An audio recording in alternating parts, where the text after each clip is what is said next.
जवान की, जिसने सिर्फ 150 जवानों के साथ लाहौर पर हमला करने वाले दुश्मन को दुम दबाकर भागने पर मजबूर कर दिया, जिसने राहे हक में जान तो दे दी लेकिन अपनी पाक धरती का 1 इंच भी दुश्मन के कब्जे में नहीं जाने दिया। आज दुनिया जिसे मेजर अजीज भट्टी शहीद और मुहाफिज लाहौर के नाम से याद करती है। मेजर अजीज भट्टी शहीद 16 अगस्त 1928 को हांगकांग में एक मौल्यम घराने में पैदा हुए।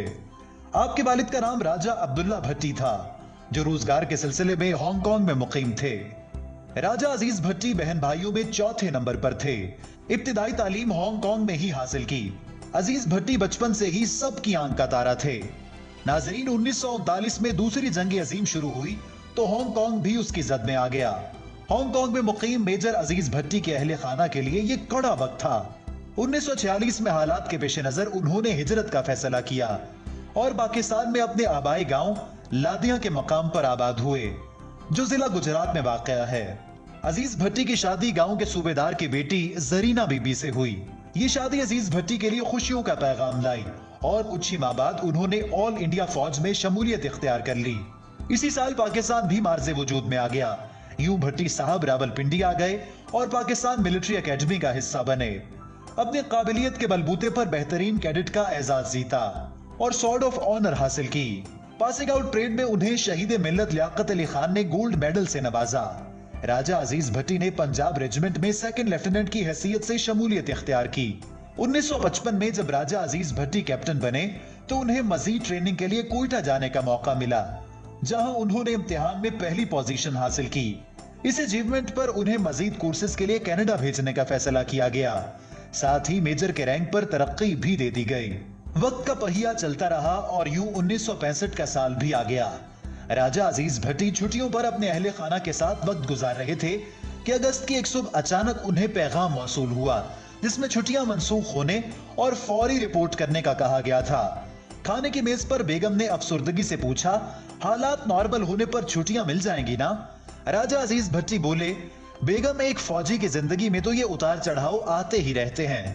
नाज़रीन, अजीज भट्टी के बच्चे भी उन्हीं की तरह बहादुर थे। उनके छोटे साहबजादे ने कहा, पापा क्या जंग होने वाली है? अजीज भट्टी ने कहा, लगता है अब जंग होकर रहेगी। इस पर उनके जमा हौसला बेटे ने मुक्का लहराते हुए कहा, दुश्मन का डट कर मुकाबला करना। और फिर 6 सितंबर का वो दिन आया जब बुज़दिल और मक्कार दुश्मन ने रात के अंधेरे में पाकिस्तान पर लाहौर की जानिब से हमला कर दिया। लेकिन उन्हें यह मालूम नहीं था कि उनका सामना अजीज भट्टी से होने जा रहा है।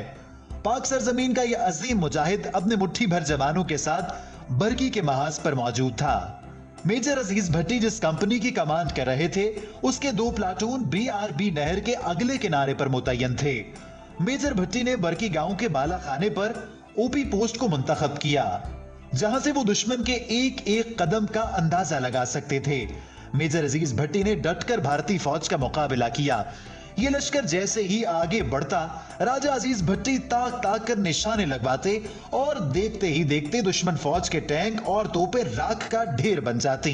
7 सितंबर का सूरज शुरू हुआ तो अजीज भट्टी मुल्क के दिफा में सबसे आगे थे। आपने दुश्मन का जायजा लेने के लिए आंखों के साथ दूरबीन लगा रखी थी। अचानक दुश्मन दरख्तों की ओट लेते हुए आगे बढ़ता हुआ नजर आया। आपने रेंज का अंदाजा लगाकर फौरी तौर पर फायर का हुक्म दिया और दुश्मन के दांत खट्टे कर दिए। 9 और 10 सितंबर की दरमियानी रात भारतीय फौज ने एक बार फिर भरपूर हमला किया और अपनी पूरी बटालियन लगा दी। नाजरीन, यह हमला इतना शदीद था कि मेजर अजीज भट्टी को नहर के पिछले किनारे की जानिब लौट आने का हुक्म मिला। लेकिन मेजर अजीज भट्टी ने नारे तकबीर बुलंद करते हुए अपने जवानों को भरपूर हमले का हुक्म दिया। अजीज भट्टी की क़यादत में जवानों में इतना जोश भर चुका था कि चंद दर्जन सिपाहियों ने सैकड़ों सिपाहियों पर मुश्तमिल फौज को उस इलाके से निकाल बाहर किया। नाजरीन, जंग छिड़े 100 घंटों से जायद का वक्त हो चुका था। अजीज भट्टी मुसलसल जाग रहे थे।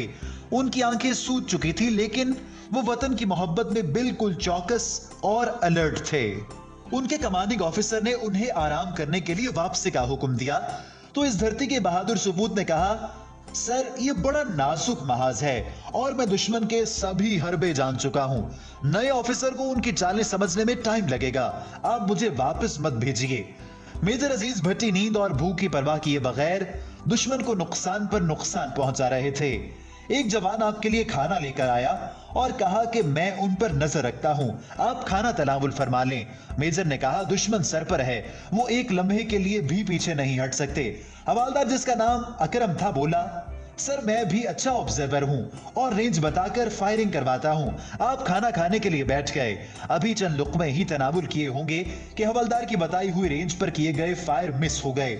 मेजर अजीज भट्टी ने फौरी दूरबीन पकड़ी और ठीक जगह पर निशाने लगवाए कि दुश्मन दुम दबाकर भाग खड़ा हुआ। जंग का छठा दिन था। आपने अपनी दूर अंदेशी और जंगी हिकमत अमली से हरीफ फौज के दांत खट्टे कर दिए थे। खुद दुश्मन भी इस बात को तस्लीम कर चुका था कि जब तक अजीज भट्टी मौजूद है वो पेश कदमी नहीं कर सकते। मेजर अजीज भट्टी ने सिर्फ 150 जवानों के साथ दुश्मन को भारी जानी नुकसान पहुंचाया था। पाकिस्तान के सिर्फ 11 जवान शहीद हुए थे, जबकि भारत के सैकड़ों फौजी जहन्नुम वासिल हो चुके थे। 12 सितंबर का सूरज तलू होने से पहले राजा अजीज भट्टी ने नमाज पढ़ी, बालों में कंघी की। ये उनकी जिंदगी की आखिरी सुबह थी। सूबेदार गुलाम मोहम्मद के साथ चाय पीने लगे। सूबेदार 10 शनाज भी था। आपने पूछा, गुलाम मोहम्मद बताओ, मेरी किस्मत में शहादत है या नहीं? सूबेदार ने हाथ देखा और कहा कि जनाब, आपकी किस्मत में शहादत तो है, लेकिन ये रुतबा आपको कब मिलेगा मालूम नहीं। जिस पर मेजर अजीज भट्टी ने हाथ पीछे करते हुए कहा, मैं बताता हूं, ये वक्त बहुत करीब है। तभी उन्होंने एक जवान को उनकी वर्दी लाने का कहा। वो गलती से किसी और की वर्दी ले आया तो आपने कहा कि जवान सुनो, वर्दी और कफन अपने अपने ही अच्छे लगते हैं। इसी असना में दुश्मन की नई कुमक ने एक और हमला कर दिया। मेजर भट्टी जान की परवाह किए बगैर बुलंदी पर खड़े होकर फायरिंग की समत का तयन करने लगे। आपने नक्शे और दूरबीन की मदद से दुश्मन का तयन करते हुए फायर करवाए और कई टैंकों को राख का ढेर बना दिया। अभी भी सामने से भारी गोलाबारी जारी थी। गोले आपके दाएं बाएं इंतहाई करीब से गुजर रहे थे।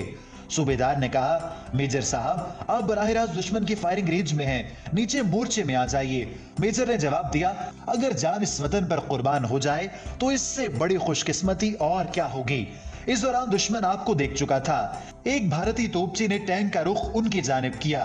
दोबारा फायर करवाने के लिए आपने दूरबीन उठाई ही थी कि टैंक का जलता हुआ फौलादी गोला आपके सीने पर जा लगा और यूं फर्ज शनासी और शुजात का पैकर और मुल्क का अजीम हीरो पाक सरजमीन पर कुर्बान हो गया। मेजर राजा अजीज भट्टी इस मुकाम पर शहादत पर फायज हो चुके थे, जिसकी तमन्ना वो अपने दिल में रखते थे। हुकूमत ने जुर्रत और बहादुरी के सिले में आपको सबसे बड़े फौजी एजाज निशाने हैदर से नवाजा। मेजर अजीज भट्टी के मकाम शहादत पर यादगार शोहदा भी बनाई गई है, जहां उनकी बटालियन और रेजिमेंट के शोहदा और साथियों के नाम दर्ज हैं। आज भी 55 बरस बाद मेजर अजीज भट्टी का नाम जिंदा है और हमेशा जिंदा रहेगा।